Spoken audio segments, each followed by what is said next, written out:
সবচেয়ে উত্তম। কিন্তু হযরতে আলী কি আকীদা দিচ্ছেন, বেটা নবীগণের পর সবচেয়ে বেশি উত্তম হচ্ছেন আবু বকর সিদ্দিক। তারপর হযরতে আলীর ছেলে জিজ্ঞাসা করছেন, আব্বা তারপর? তো হযরতে আলী কাররামাল্লাহু ওয়াজহুল কারীম বলছেন, ফারুক আযম উমর ফারুক। একটু জোরে হবে না সুবহানাল্লাহ? সুবহানাল্লাহ। হযরতে আলীর ছেলে মুহাম্মদ বিন হানফিয়া বলছেন, আমি বুঝে গেলাম এবার জিজ্ঞাসা যদি করি তো উসমানের নাম নিবা, আর জিজ্ঞাসা করবেন না। হযরতে আলীকে মান্যকারী কারা হবে? যারা আবু বকর সিদ্দিককে নবীদের পর আফজাল মনে করবে, তারপর উমরকে মনে করবে, তারপর উসমানকে মনে করবে, 4 নম্বরে আলীকে মনে করবে। অরিজিনালে তার আলীকে মহব্বত করে, আর আলীর মহব্বতের ঢোল পিটে আবু বকর সিদ্দিক চাইতে যারা আলীকে ফজিলত দেয়, এরা জাহান্নামের কুকুর, মুসলমান হতে পারে না। সুবহানাল্লাহ সুবহানাল্লাহ। বলছেন হযরতে আলীর কথা মানো না তুমি, হযরতে আলীর আকীদা আবু বকর উত্তম, তারপর উমর, আর তুমি তার আকীদাকে না মেনে ভণ্ড আকীদা তৈরি করে যদি আলীকে উত্তম বলে, তাহলে আলীর মান্যকারী হলো না দুশমন হলো? বাবা দুশমন হইল। এবার আমার কাছে শুনেন, প্রথম খলিফার নাম কি? আবু বকর সিদ্দিক। ধ্যান দিয়ে শুনবেন বাবা। আচ্ছা, আবু বকর সিদ্দিক রাদিয়াল্লাহু তাআলা আনহুকে কি বলা হয়? সিদ্দিকে আকবর বলা হয়। এটা শুধু আমরা একা বলি না, ওয়াহাবিরাও বলে, সবাই বলে, কিতাবে লেখা আছে সিদ্দিকে আকবর। কি নাম জোরে বলেন? এটা নবীর পক্ষ থেকে তাকে সিদ্দিকে আকবর বলা হয়েছে। সিদ্দিকে আকবর বলার কারণে যা ছিল তাই করো না, লালালালি করে বলতে। আমি বললাম তোমাকে না, ওনারা বক্তব্য রাখছেন, আমি রাখছি।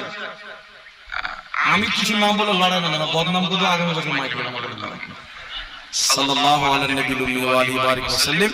সালাতু ওয়া সালামু আলাইকা ইয়া রাসূলুল্লাহ সাল্লাল্লাহু আলাইহি ওয়াসাল্লাম। বিরাদর ইসলাম, আমার নবী মুস্তাফা সাল্লাল্লাহু আলাইহি সাল্লাম যখন কুরাইশকে দাওয়াত দিলেন আর পাহাড়ের উপরে গিয়ে এলান করলেন, হে আমার বংশের লোক, তোমাদেরকে এই জন্য ডেকেছি, আমি হচ্ছি আল্লাহ পাকের বান্দা এবং আখেরি নবী মুহাম্মদ রাসূলুল্লাহ। সুবহানাল্লাহ সুবহানাল্লাহ। তোমরা বাপদাদার নাপাক ধর্মকে ত্যাগ করো আর ইসলাম ধর্মকে মেনে নাও, এটাই হচ্ছে আল্লাহর ধর্ম, আমি আখেরি নবী হয়ে এসেছি। তো আবু লাহাব বলল, ছি ছি মুহাম্মদ, এই জন্য ডেকেছো, তোমার হাত ধ্বংস হয়ে যাবে। আমার নবী খুব দুঃখ পেলেন, আল্লাহ আয়াত নাযিল করলেন, তাব্বাত ইয়াদা আবি লাহাবি ওয়া তাব। আবু লাহাবের হাত ধ্বংস হয়ে যাওয়া, ধ্বংস হয়ে গেল। বাধ্য নবীর জন্য করলো, আল্লাহ তার হাতকে ধ্বংস করে দিলেন। তো আমার নবী মুস্তাফা চিন্তিত হয়ে দুঃখ পেয়ে বসে আছেন। পাহাড়ের উপরে বসে আছেন আবু বকর সিদ্দিক মদিনাতে। একজন পাদ্রীর বাড়িতে নিজের সামানকে রাখছেন, আর ওই পাদ্রী বলছেন, আবু তোমার নাম কি? বলছেন আবু বকর। বলছে তোমার নাম আবু বকর? বলছে হ্যাঁ। বলছে তোমার বন্ধুর নাম মুহাম্মদ? বলছেন হ্যাঁ। তুমি যখন মক্কাতে যাবে, তোমার বন্ধু নবুয়তের এলান করে দিয়েছেন, সে আল্লাহর নবী। হযরত আবু বকর সিদ্দিক সামান তাকে সঁপে দিয়ে চলে আসলেন মক্কা। বাড়িতে এসে বলছেন, আমার বন্ধু মুহাম্মদ কোথায়? তিনার ফ্যামিলির লোক বলছেন, তোমার বন্ধু তো নিজেকে নবী দাবি করেছেন, পাহাড়ের ওখানে ওই জায়গাতে হয়েছে। হযরত আবু বকর সিদ্দিক এক পাও দু পাও করে যাচ্ছেন।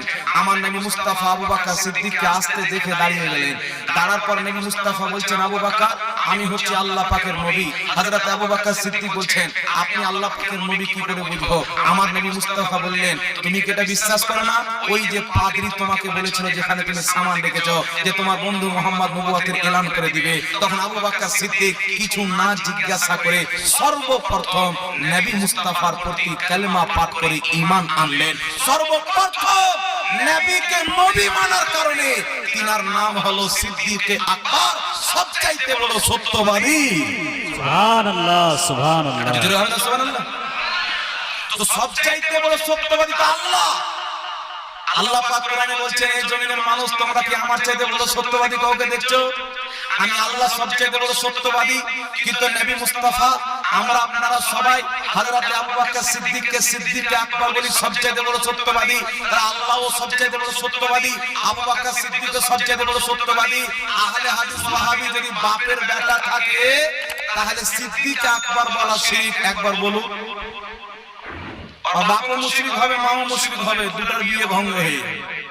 কথা বুঝতে পারছেন? জীবনে বলবে না। এদের চুলকানি হলো গৌসে আজম কেন বলবে, গৌসে আজম কেন বলবে? তো আল্লাহ সবচেয়ে বড় সত্যবাদী, আবু বকর সিদ্দিকও সবচেয়ে বড় সত্যবাদী, আল্লাহ হক বাতিলের মধ্যে সবচেয়ে বড় তফাৎকারী, উমর ফারুকও তফাৎকারী, আল্লাহ নিজে থেকে তফাৎকারী, আর আল্লাহর বানাতে উমর ফারুক তফাৎকারী। আল্লাহ নিজে থেকে সত্যবাদী, আল্লাহর বানাতে আবু বকর সিদ্দিক সবচেয়ে বড় সত্যবাদী। তেমন ভাবে গৌসিয়াতের মাকাম সবচাইতে উঁচু দান করেছেন আল্লাহ গৌস পাককে, তাই তিনার নাম গৌসে আজম করেছে। বল সুবহানাল্লাহ, সুবহানাল্লাহ। এটাকে শিরক বলা মানে কচুর পাতাতে পানি দিয়ে ধোয়া। কি বলেন, কচুর পাতায় পানি দিলে থাকবে বাবা? এদের ফাতোয়া কান না দিয়ে সোশ্যাল মিডিয়াতে এখন উল্টা পুল্টা ফাতোয়া বলছে বাবা। একজন বলে লা ইলাহা ইল্লাল্লাহ মুহাম্মাদুর রাসূলুল্লাহ কোন কিতাবে নাই, বিভিন্ন রকম ফাতোয়া বলছে। কি বলে না, কেউ বলছে মুসাল্লাতে দাঁড়ানোর দোয়া নাই, শুনেছেন? আমরা যখন মুসাল্লাতে নামাজের জন্য দাঁড়াই বাবা একটি দোয়া পড়ি, ইন্নী ওয়াজজাহতু ওয়াজহিয়া লিল্লাযী ফাতারাস সামাওয়াতি ওয়াল আরদি হানিফা। এই দোয়াটা পড়ি কি বলে না? মুসাল্লাতে দাঁড়ানোর দোয়া আমাদের ইমামরা বলে কি বলে না? ওয়াহাবি মৌলবি দেখবেন দুম ছেড়ে ছেড়ে বলে যে এই দোয়াটা পাঠ করা হলো বিদআত, এটা কোনো হাদিসের মধ্যে আসেনি। আর নামটা কি রেখেছেন বাবা? আহলে হাদিস। নামটা শুনেছেন তো? নাম আহলে হাদিস, আর বেটারা হাদিস কাকে বলে এটাই জানে না। মুসান্নাফ ইবনে আবি শাইবা কিতাবের মধ্যে একবারে টানাটান সহিহ সূত্রে হাদিস বর্ণিত। আল্লাহর নবী যখন নামাজের জন্য মুসাল্লাতে দাঁড়াতেন, যেই দোয়াটা আমরা পাঠ করি নবী মুস্তাফা পাঠ করতেন, তাই নবীর সুন্নাতকে টিকিয়ে রাখার জন্য মুসাল্লাতে দাঁড়িয়ে আমরা সেই দোয়াটা পাঠ করি। এটা জোরে বলতে হবে সুবহানাল্লাহ, সুবহানাল্লাহ। সহিহ সূত্রে মুসান্নাফ ইবনে আবি শাইবাতে হাদিস, আল্লাহর নবী আলাইহিস সালাতু ওয়াস সালাম উঠায় দাঁড়িয়ে পাঠ করতেন। নামাজের জন্য যখন মুসাল্লি দাঁড়িয়ে যেতেন, ইন্নী ওয়াজজাহতু ওয়াজহিয়া লিল্লাযী ফাতারাস সামাওয়াতি ওয়াল আরদি, এই দোয়াটি আমার নবী মুস্তাফা পাঠ করতেন। তো আমরা মুসাল্লাতে দাঁড়িয়ে এই দোয়াটি পাঠ করে বিদআত করি না সুন্নাত করি? আর যারা সুন্নাতকে বিদআত বলে এদের বউটা ঠিক আছে না তালাক হয়ে গেছে? এদের বাচ্চা হালাল জাদা হবে না হারাম জাদা হবে? তো হারাম জাদা মৌলবি এসে সব তো হারাম বলবে, মিলাদ হারাম কি আমার? ও তো নিজেই হারাম জাদা।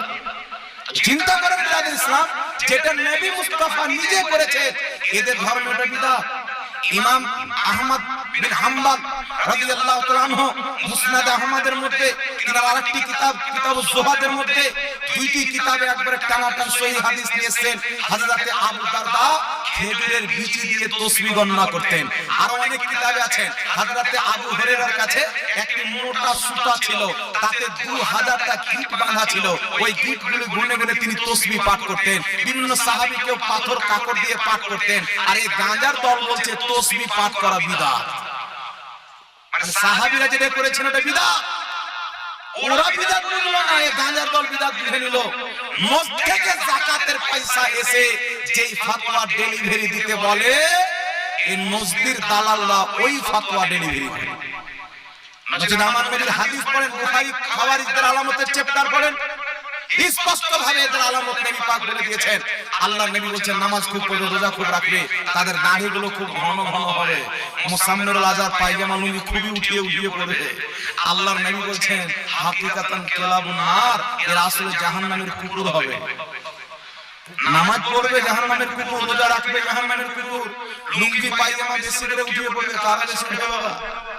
এরা বলে আমাদের বাংলার একজন মুফতি সাহেব আছেন, অনেক মুফতি সাহেব আছেন, নাম দিচ্ছি না।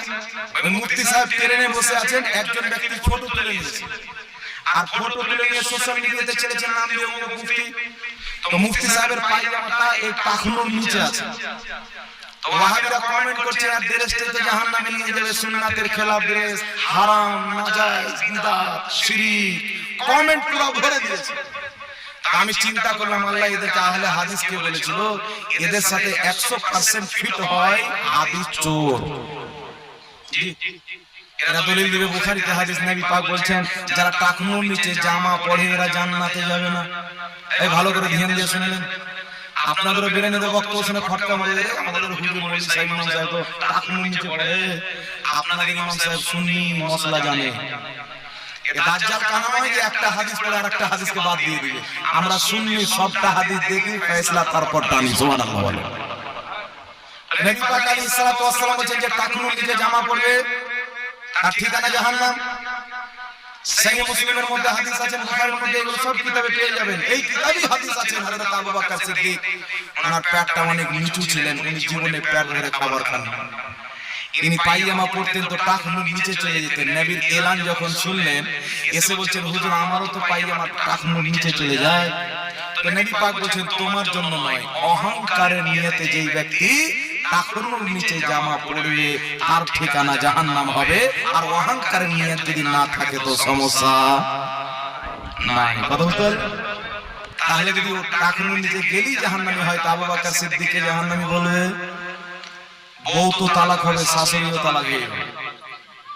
একজন আমাকে বলছেন হুজুর বউ তো তালাক হবে বুঝলাম, শাশুড়ি আবার কেন তালাক হবে?